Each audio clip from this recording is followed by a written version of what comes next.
வாழ்க்கையில் எப்போவுமே சந்தோஷமாக இருக்கிறதுக்கும், வெற்றிகளை குவிக்கிறதுக்கும், நினச்சதெல்லாம் நடக்கிறதுக்கும், நம்மளை சுற்றி நல்லவர்களாக இருக்கிறதுக்கும், இப்படி அத்தனைக்குமே பேசிக்காக 2 விஷயத்தில் கான்சென்ட்ரேட் பண்ணி அது இருக்கிற மாதிரி பார்த்துக்கிட்டிங்கன்னா போதுங்க. இது அத்தனையுமே உங்ககிட்ட வந்துடும்.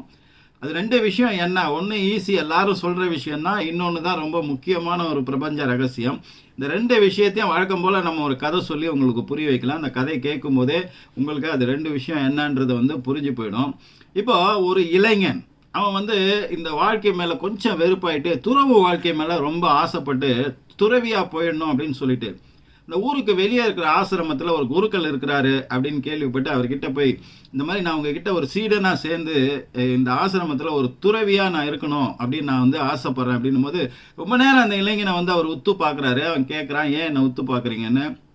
ஒன்றும் இல்லைன்னு சொல்லிட்டு, சரி நீ கொஞ்ச நாள் இங்கே இரு, எனக்கு நிறைய கிளைகள் இருக்குது, அதில் வேறு எந்த கிளையில் நீ போய் இருக்கணும் அப்படின்னு ஆசைப்படுறியோ அந்த ஆசிரமத்துக்கு போய் கொஞ்ச நாள் நீ இரு, அதுக்கப்புறம் நீ சொல்லு, அப்போ நீ துறவியாக ஆகணும் அப்படின்னு ஆசைப்படுறியா அப்படின்னும்போது இருக்கிறேன், ஆனால் நான் இங்கே தான் உங்கள் பக்கத்திலே இருக்கணும் அப்படின்னு நான் ஆசைப்பட்றேன், அதுக்கு நீங்கள் அனுமதிக்கணும் அப்படின்னும்போது இங்கே இருக்கிறது ரொம்ப சிரமம் உனக்கு, வேறு நான் சொல்கிற ஆசிரமத்துக்கு போ, அங்கே உனக்கு ஈஸியாக இருக்கும், துறவி ஆவதற்குமான நிறைய விஷயங்கள் உனக்கு யூஸ்ஃபுல்லாக இருக்கும், உதவியாக இருக்கும் அப்படின்னு சொல்கிறாரு. அதை மறுக்கிறான், இல்லை நான் இங்கேயே தான் இருப்பேன் அப்படின்னு.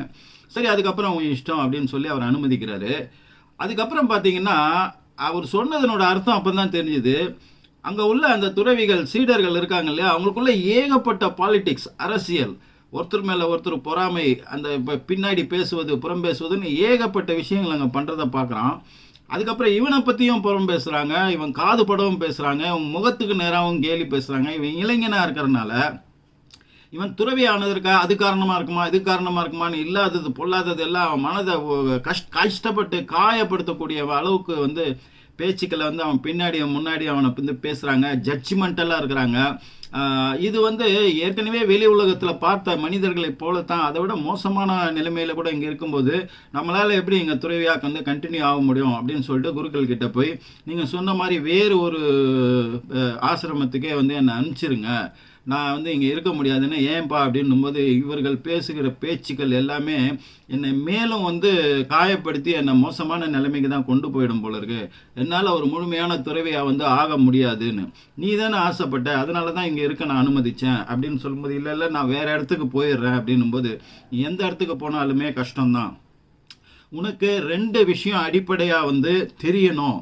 இது இந்த ஆசிரமத்தில் இருந்து துறவியா நீ மாறி துறவு வாழ்க்கை வாழ்ந்தாலும் சரி, இல்லை வெளி உலகத்துக்கு போய் சாதாரண மனிதனா வாழ்க்கையில் வெற்றிகளையும் நினச்சதெல்லாம் நடந்து வாழ்க்கை முழுக்க சந்தோஷமாகவே நீ கடைசி வரையும் இருக்கணும்னாலும் இந்த 2 விஷயம் ரொம்ப ரொம்ப முக்கியமாக நீ தெரிஞ்சுக்கணும் அப்படின்னும்போது அது என்னன்னு கேட்குறான். அதை சும்மா நான் வார்த்தைகளை சொன்னால் அது உனக்கு புரியாது, இருந்தாலும் அது என்னன்னு புரியறதுக்கு உனக்கு ஒரு கதை ஒன்று சொல்கிறேன் அப்படின்னு சொல்லிட்டு, ஒரு ஊரில் 2 அண்ணன் தம்பிகள் இருந்தாங்க. ஒருத்தருக்கு ஒரு 12 வயசு, இன்னொருத்தருக்கு ஒரு 10 வயசு இல்லை 8 வயசு இருக்குன்னு வச்சிங்களேன். இந்த 2 சகோதரர்களும் ஒருத்தர் மேலே ஒருத்தர் ரொம்ப பாசமாக இருந்தாங்க. பாசம்னா ஒருத்தர் அப்படி விட்டு கொடுக்கவே மாட்டாங்க. தம்பியை அண்ணன் அப்படி பொத்தி பொத்தி பாதுகாக்கிறான். அண்ணன் இருக்கலான்ற தைரியத்தில் தம்பி என்ன வேணால் செய்யக்கூடிய அளவுக்கு ஒரு ஒரு வல்லமையும் சந்தோஷத்தோடையும் இருக்கிறாங்க. அந்த பாசத்தோடு இருக்கும்போது ஒரு நாள் வீட்டில் யாரும் இல்லை, அந்நேரத்துக்கு வெளியில் தோட்டத்தில் இப்போ விளையாடிட்டு இருக்கும்போது அண்ணன் இந்த ஒரு பால் அடித்து தூக்கி போட்டு விளையாடும் போது அது பக்கத்தில் இருந்தால் அந்த கிணத்துக்குள்ளே விழுந்துருது. அது ஓடி போய் கிணத்துக்குள்ளே விழுவுறதுக்குள்ளே பிடிக்கணும் அப்படின்ற இதில் அவனும் தவறி அந்த கிணத்துக்குள்ளே விழுந்துட்டான். இப்போ அந்த பையன், சின்ன பையன், 8 வயசு பையன் எட்டி பார்க்குறான். அண்ணன் கிணத்துக்குள்ளே உட்காந்து தத்தளிக்கிறான். அவனை கிணத்துக்குள்ளே இறங்கி எப்படி தூக்குறது, அவனை எப்படி காப்பாற்றுறதுன்னு அவன் என்னென்னவோ சத்தம் போட்டு பார்க்குறான், என்னவோ பண்ணுறான். அக்கம் பக்கத்தில் கண்ணுக்கோ காதுக்கோ எட்டிய தூரத்தில் யாருமே இல்லாதனால உதவிக்கு யாரும் வர வேண்டிய சூழலில் இல்லை. அதுவும் இல்லாமல் ரொம்ப நேரம் தாமதிக்கவும் முடியாது, அண்ணன் தண்ணிக்குள்ளே தத்தளிச்சிட்டு இருக்கான். அப்படின்னும்போது அங்கே பார்த்தா டக்குன்னு ஒரு கயிறும், அந்த கயிறில் கட்டப்பட்ட ஒரு வாளி, ஒரு பக்கெட்டு ஒன்று அதுவும் இருக்கிறத பார்க்குறான். உடனே எடுத்து கிணத்தோட புள்ளி அதில் போட்டு எடுக்கிறதுக்கு தான் அதை வச்சுருக்காங்க. அது தனியாக எடுத்து வச்சுருக்காங்க. அது கயிறை போட்டு அந்த பக்கெட்டை கிணத்துக்குள்ளே விடுறான். அவங்க அண்ணன் அது மேலே ஏறி உட்காந்துக்கிறான். உட்காந்தவொடனே இந்த பையன் இழுத்து அவனை மேலே எடுத்து அவனை காப்பாற்றிடுறான். சரி, இது அதுக்கப்புறம் அவங்க வீட்டில் உள்ளவங்க வந்ததுக்கப்புறமா அந்த கிராமத்துலேயும் இது அப்படியே பரவுது. இப்போ கிராமத்தில் உள்ளவங்க யாருமே இதை நம்பலை. இந்த பசங்க வந்து பொய் சொல்கிறாங்க, தன்னை உயர்வாக வந்து காமிச்சிக்கணும், ஹீரோ மெட்டீரியலாக ஹீரோயிசமாக வந்து பண்ணணும் அப்படின்றதுக்காக அண்ணன் தம்பி வந்து ஒரு பெரிய ஒரு ஹீரோ இதுவாக வந்து இந்த கிராமத்தில் உள்ளவங்களுக்கு தெரியணுன்றதுக்காகவும் 2 பேரும் பிளான் பண்ணி பொய் சொல்கிறாங்க அப்படின்றது தான் இருந்தாங்க. அவங்க அப்பா அம்மாவுக்கு கூட அது மேலே வந்து பெரிய நம்பிக்கை இல்லை.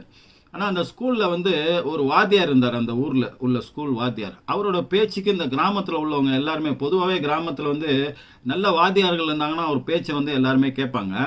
அப்போது அவர்கிட்ட வந்து இந்த செய்தி வரும்போது அவர்கிட்டையும் சொல்லி எல்லாரும் சிரிக்கும்போது அவர் அப்படி இல்லை, அது நடந்திருக்க வாய்ப்பு இருக்குது, நானும் கேட்டேன் அவங்கள, அவங்க சொன்ன விதம், அவங்க உடல் மொழி, இதில் எதுவும் பொய் இருக்கிற மாதிரி தெரியல, அது நிஜமாவே நடந்த விஷயம்னும் போது அந்த கிராமத்தில் உள்ளவங்க கேட்குறாங்க, அது எப்படி ஒரு 12 வயசு வெயிட் உள்ளவன் அவ்வளோ ஆழம் கிணத்துல விழும்போது ஒரு சிறுவன் 8 வயசு சிறுவன் வந்து அதை எப்படி வந்து அந்த பையனை மேலே இழுத்து காப்பாற்ற முடியும்? அந்த கயிறு பக்கெட்டை கூட தூக்கவே முடியாது அவனால், அவ்வளோ சின்ன பையனாக இருக்கிறான் அவன். அவன் எப்படி இதை வந்து காப்பாற்றி இருக்க முடியும்? இதை நம்பவே முடியல அப்படின்னும் போது, நீங்கள் நம்புறதுக்கான விஷயமா அதுக்காக அவங்க சொல்லலை, ஆனால் நம்புறதுக்கான ஒரு காரணம் எனக்கு இருந்தது, அதனால தான் நான் அதை நம்பினேன்னும் போது அது என்ன காரணம்னு, அவனால் தூக்க முடியாது, உன்னால் முடியாது இது அப்படின்ற விஷயத்த அவன்கிட்ட சொல்லி அவனோட முயற்சியை பயமுறுத்துறதுக்கோ கெடுக்கிறதுக்கோ அவன் தன்னம்பிக்கையை குலைக்கிறதுக்கோ சுற்று வட்டாரத்தில் யாருமே இல்லை அந்த சமயத்தில். அதனால அவனுக்கு அதை தூக்க முடிஞ்சுது அப்படின்றது மாதிரி ஒரு விஷயம் அவங்க சொன்ன இதுலேருந்து நான் கிரகிச்சிட்டது. அதனால அந்த பையனால் இழுத்துருக்க முடியும் அப்படின்னும் போது இந்த கிராமத்தில் உள்ளவங்களுக்கு ஒன்றுமே புரியல. அந்த ஆசிரியருக்கு நல்லா புரிஞ்சுது, உங்களுக்கு புரிஞ்சிருக்கும்னு நினைக்கிறேன். இதை வந்து அந்த குருக்கள் வந்து அந்த துறவி கிட்ட சொல்லி, அந்த பையன் பக்கத்தில் கூட்டமாக சிறுவர்கள் இருந்திருந்தாலோ இல்லை வேறு ஆட்கள் யாராவது ஒருத்தர் இருந்திருந்தாலோ அவங்க வந்து இது முடியாதுன்னு சொல்லியிருந்தால் அவனால் முடிஞ்சிருக்காது. யாருமே இல்லாததுனால அந்த பதட்டத்துலேயும் அண்ணனை காப்பாற்றணுன்ற இதுலேயும் பாசத்தின் மிகுதியாலும் சர்வைவல் ஆஃப் தி ஃபிட்டஸ்ட்டு அவன் பாடிக்கு உள்ளே இருக்கிற இன்னர் பவர் வெளியே வந்து வேலை செஞ்சு அவன் இழுத்துட்டான். அப்போது அந்த ஃபோக்கஸ்டு மற்றவங்க என்ன சொல்கிறாங்க அப்படின்றத நீ கவனம் செலுத்த ஆரம்பிச்சேன்னா உன்னுடைய இன்னர் பவர், உள்ளுக்குள்ளே இருக்கக்கூடிய உன்னுடைய சக்தி வெளிப்படாமல் உள்ளுக்குள்ளேயே சிறை மாதிரி வந்து மூடிவிடும். அது வெளியே வராத போது இயல்பாக இருக்கிறதுல 10% தான் வந்து உன்னால் பயன்படுத்த முடியும். அப்போது உன்னோட கவன சிதறல் இல்லாமல் உன்னோட ஒரே குறிக்கோள் துறவியாக வந்தது. யார் என்ன சொன்னாலும் எல்லாத்தையும் துறந்துட்டு தான் நீங்கள் வரப்போகிற. அப்போ இவங்க அப்படி பாராட்டணும், இப்படி சொல்லணும், ஆனால் இவங்க ஏன் இப்படி சொல்கிறாங்க, நான் அப்படி இல்லையே, இந்த மாதிரியான ஹைப்பத்தட்டிக்கல் விஷயங்கள் நிறைய மனசுக்குள்ளே போட்டு அது காதை கொடுத்து செவிமடுத்து அதை கேட்கும்போது உன்னால் எப்போவுமே துறவியாக முடியாது. துறவி இல்லைனாலும் வெளி உலகத்துலேயும் நீ இந்த மாதிரி காதை அக்கம் பக்கம் கொடுத்துக்கிட்டே இருந்தீங்கன்னா உன்னால் வெற்றி பெறவே முடியாது. உள்ளுக்குள்ளே இருக்கிற உன்னோட உள்ளே இருக்கிற அந்த சக்தி வெளியே வந்து ஆற்றல் உனக்கு முழுசாக உனக்கு பயன்படும் போது தான் பெரிய சாதனைகளையும் வெற்றிகளையும் நீ பண்ண முடியும். சரி, இப்போ நீ ஒன்று செய். நீ இந்த பிரான்ச்லேருந்து வேறு கிளைக்கு உன்னை நான் அனுப்பணும்னா நீ ஒன்று செய்யணும். ஒரு ஸ்பூனை எடுத்து அவர் கையில் கொடுக்குறாரு, இதில் தண்ணி எடுத்துக்கோ, அதை வாயில் வச்சுக்கோ. அந்த ஸ்பூனோட ஒரு முனையை அந்த தண்ணி கீழே கொட்டாமல், ஒரு ட்ராப் கூட கொட்டாமல் இந்த ஆசிரமம் மொத்தத்தையும் ஒரே ஒரு ரவுண்டு சுற்றிட்டு என்கிட்ட வா. அப்படி நீ வந்துட்டேன்னா அந்த ஸ்பூனை என்கிட்ட கொடுத்துட்டேன்னா தண்ணியோட நான் எப்படி கொடுத்தனோ அதே மாதிரி உன்னை நான் வந்து வேறு கிளைக்கு வந்து நான் அனுப்புகிறேன் அப்படின்னு சொல்கிறாரு. அவனும் சரின்னு சொல்லிவிட்டு அந்த தண்ணியை எடுத்து அந்த ஸ்பூனில் வாய் வச்சுட்டு அப்படியே சுற்றி வரான். போகிற வழியெல்லாம் அந்த சீடர்கள் அவங்க எல்லாருமே கிண்டல் கேலி எல்லாம் பண்ணுறாங்க. ஏன்னா அவன் நடந்து போகிற விதம், அந்த சொட்டாமல் இருக்கணும், ஒரு துளி கூட சொட்டக்கூடாது. அந்த ஆசிரமன்றது ஒரு சிமெண்ட் தர போட்ட அப்படிலாம் இல்லை, மண் தர தான் இல்லையா, மேடு பள்ளங்களோடு இருக்கும். அப்போது மெதுவாக ரொம்ப நேரம் ஆகுது அந்த ஆசிரமத்தை சுற்றி வரத்துக்கு. இதுக்கு இடையில் அவனை பற்றி பின்னாடி பேசிய பேச்சுக்கள், கேலிகள், அவமானங்கள், சில பேர் பாராட்டவும் செஞ்சாங்க. எதுவுமே அவன் காதில் விழவே இல்லை. அவன் கவனம் பூரா இது சிந்தாமல் கொண்டு போய் அந்த ஸ்பூனை கொடுத்துட்டோன்னா நம்ம வேறு கிளைக்கு சேஃபாக போயிடலாம் அப்படின்ற ஒரு விஷயம் மட்டுமே அவனோட கவனத்தில் இருந்தனால அவன் எடுத்து கொண்டாந்து கொடுத்துட்டான். இப்போது அந்த குருக்கள் வந்து சொல்கிறாரு, இப்போ இந்த ஸ்பூனில் உள்ள தண்ணி கீழே விழாமல் உன்னால் எப்படி வந்து இவ்வளோ பெரிய ஆசிரமத்தை சுற்றி வந்து கொடுக்க முடிஞ்சுது? நீ இந்த ஸ்பூனும் அந்த தண்ணியும் அதில் மட்டுமே உன்னோட கவனம் முழுக்க இருந்தனால அக்கம் பக்கம் எவ்வளோ பேர் நீ போயிட்டு வர வழியில் இந்த சீடர்கள் வந்து என்னென்னோ சொல்லியிருப்பாங்க. இதுக்கு முன்னாடி நீ கேட்ட இல்லையா காது கொடுத்து, ஆனால் இந்த முறை உன்னால் கேட்க முடியல. நீ என்ன சொன்னாங்க சுற்றி வரும்போது ஏதாவது ஒன்று சொல்லு பார்ப்போம் அப்படின்னும் போது, இல்லை என்னோட கவனம் ஃபுல்லாக இதில் தான் இருந்தது, இது சிந்தாமல் கொண்டாந்து கொடுக்கணுன்றதுலேயே நான் குறியாக இருந்தேன் அப்படின்னு. அப்படி தான் தம்பி, ஒரு கோல், நீ துறவி ஆகணும், இல்லை ஒரு விஷயத்தில் வெற்றி அடையணும், ஒரு விஷயத்தை அடையணும் அப்படின்னு நினச்சிட்டின்னா அதன் மேலே மட்டுமே உன்னுடைய கவனம் இருக்கணும். இதுக்கு பேர் தான் ஃபோக்கஸ் அப்படின்றது, கவனமாக இருத்தல் அப்படின்றது. இது முழுமை அடைஞ்சு அதில் போய் சரண்டர் ஆகணும். இந்த ஃபோக்கஸ்ன்ற விஷயத்தில் சரண்டர் ஆகணும். அப்படி நீ சரண்டர் ஆகும்போது தான் உன்னால் இப்படி வந்து சேர முடிஞ்சுது.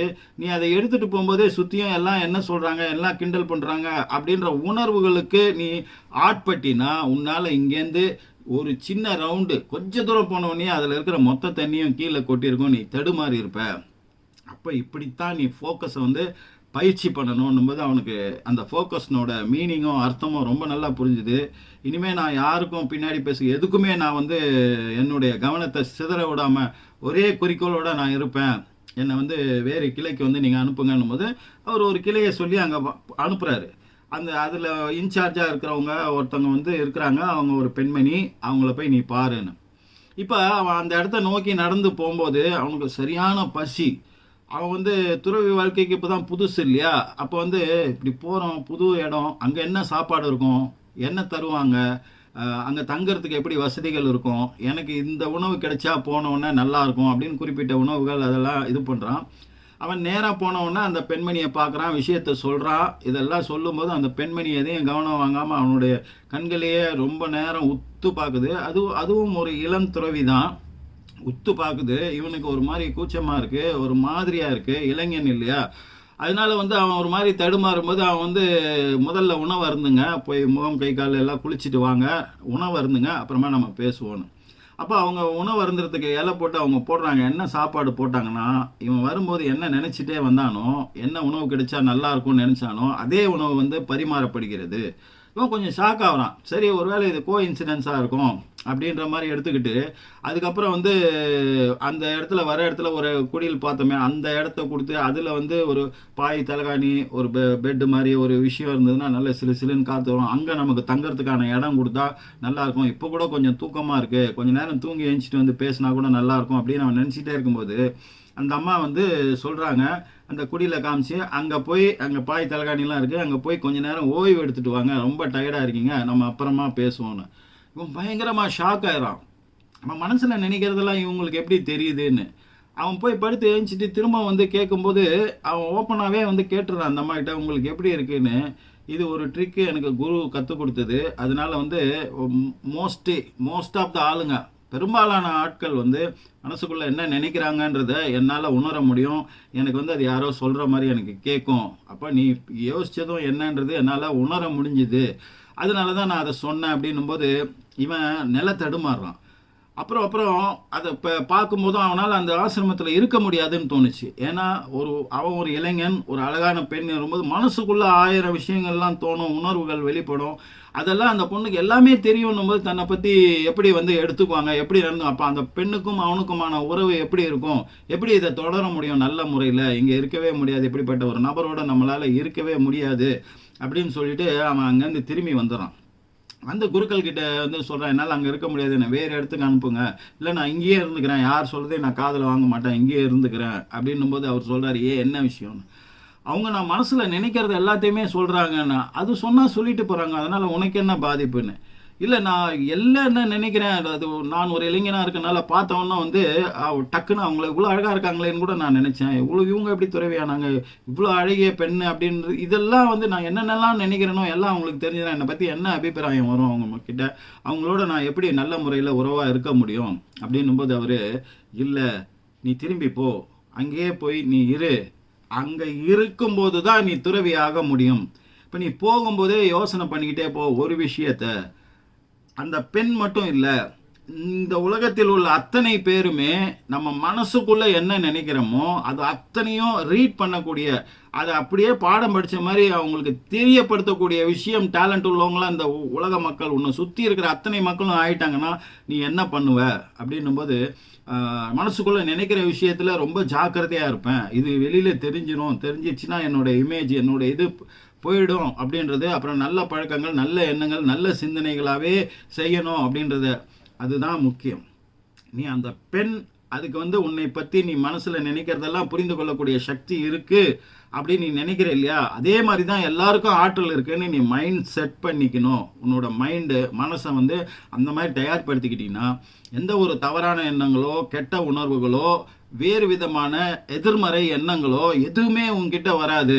அப்படி வரும்போது உன் மனது கொஞ்சம் கொஞ்சமாக நேர்மறை சிந்தனைகளை மட்டுமே யோசிக்கக்கூடிய, பார்க்கக்கூடிய, பேசக்கூடிய சக்தியை உடையதாக மாறும்போது தான் இந்த உடலும் இந்த மூளையும் இந்த மனதும் வந்து பிரபஞ்ச சக்திகளை ஈர்க்கக்கூடிய வல்லமை உடையதாக மாறும். அப்படி வரும்போது வலிமையான மனிதன். அப்போ உனக்கு என்ன வேணுமோ, நீ வாழ்க்கையில் ஜெயிக்கிறதுக்கோ இல்லை அடுத்தவங்களுக்கு உதவுறதுக்கோ இல்லை நீ துறவி ஆகிறதுக்கோ எதுக்குமே நீ என்ன வேணுமோ அது அத்தனை சக்திகளையும் இந்த பிரபஞ்சம் வந்து உனக்கு கொடுக்கும். இது 2வது பாடம். இதை மனசில் வச்சுட்டு நீ துறவியாக வர்றதுக்கான அனைத்து தகுதிகளும் உனக்கு இருக்குது அப்படின்னு சொல்லி அனுப்புகிறாரு. இவன் போகும்போதே யோசிக்கிறான். அப்போது கொஞ்சம் கொஞ்சமாக போக போக போக அந்த மனசில் இருந்த நிறைய விஷயங்கள், அந்த பெண்ணை பற்றியோ அந்த ஆசிரமத்தை பற்றியோ ஃபஸ்ட்டு இருந்த ஆசிரமத்தினுடைய சீடர்களை பற்றியோ இது எல்லாம் கொஞ்சம் கொஞ்சமாக மனசை விட்டு வெளியே போய்கிட்டே இருக்குது. அவன் மனசு பியூராக இருக்குது. ஏறக்குறைய அந்த ஆசிரமத்துக்கிட்ட போயிட்டான். இப்போ சாக்கடை தண்ணியெல்லாம் போயிட்டு தெளிந்த நீரோடை மாதிரி, பன்னீர் மாதிரி, சுத்தமான நீரோடை மாதிரி அவன் மனது ஆயிடுது. அவன் மனசில் எந்த சஞ்சலமும் இல்லை, எந்த இதுவும் இல்லை, எந்த சிந்தனையுமே இல்லை. எம்டி யுவர் மைண்ட் அப்படின்றாங்களா, மனசை காலி பண்ணி வைப்பது. அது காலி பண்ணி வைக்கும்போது தான் அதில் ஒரு வெற்றிடம் இருக்கும்போது தான் வெற்றிடத்தை நோக்கி தான் எந்த ஒரு பவர்ஃபுல்லான விஷயம் வரும். புயல் எப்படி வருது, ஒரு வெற்றிடத்தை நோக்கி தான் காற்று வரும்போது தான் புயல் வருது இல்லையா, அதுதான் பிரபஞ்ச ரகசியம்.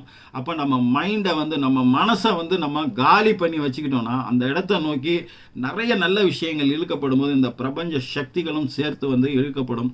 இப்போ அவன் சுத்தமான துறவியாக அந்த இடத்துக்கு போய் அந்த பெண்மணியை பார்க்கும்போது அந்த பெண்மணியும் புரிஞ்சுக்கிட்டாங்க. அந்த இடத்துல வந்து அதுக்கப்புறம் அவன் மிகப்பெரிய துறவியாக வந்து துறவு வாழ்க்கை வாழ்ந்தான். இப்போ இது வந்து கதை. இதுலேருந்து நீங்கள் புரிஞ்சிக்கக்கூடிய விஷயம் நான் சொல்ல வேண்டிய அவசியம் இல்லை. 2 விஷயம். ஒன்று, ஃபோக்கஸ்டாக இருப்பதுன்னா எந்த அளவுக்கு ஃபோக்கஸ்டாக அதுக்கு அப்படியே வந்து அர்ப்பணிக்கிறது, நம்மளை அந்த ஃபோக்கஸ் கவனமாக இருக்கிறதுன்ற செயலுக்கு. 2வது வந்து நம்மை சுற்றி இருப்பவர்கள் நம் மனதில் யோசிக்கக்கூடிய விஷயங்களையும் தெரிந்து கொள்ளக்கூடிய வல்லமை உள்ளவர்களாக இருக்கிறார்கள் அப்படின்ற விஷயத்த மைண்டில் ஏற்றிக்கணும். இது கொஞ்ச நாள் கஷ்டமாக இருக்கும். போக போக என்ன ஆகும்னா அது பயிற்சி ஆகிடும். உங்கள் மனதுக்கும் மூளைக்கும் எல்லாத்துக்குமே. அப்படி எதையும் நல்லதாகவே யோசிக்கிறது, நல்லதாகவே நேர்மறையோட மொத்த உருவமாக வந்து உங்கள் உடலும் மனதும் வந்து மாறிவிடும். இதை பயிற்சி பண்ணுங்கள். அதுக்காக தான் இந்த கதை சொன்னோம். அடுத்து ஒரு நல்ல தகவலோட நல்ல கதையோடு உங்களை நான் சந்திக்கிறேன். அதுவரை உங்களிடமிருந்து விடைபெறுவது உங்கள் AJH. நன்றி.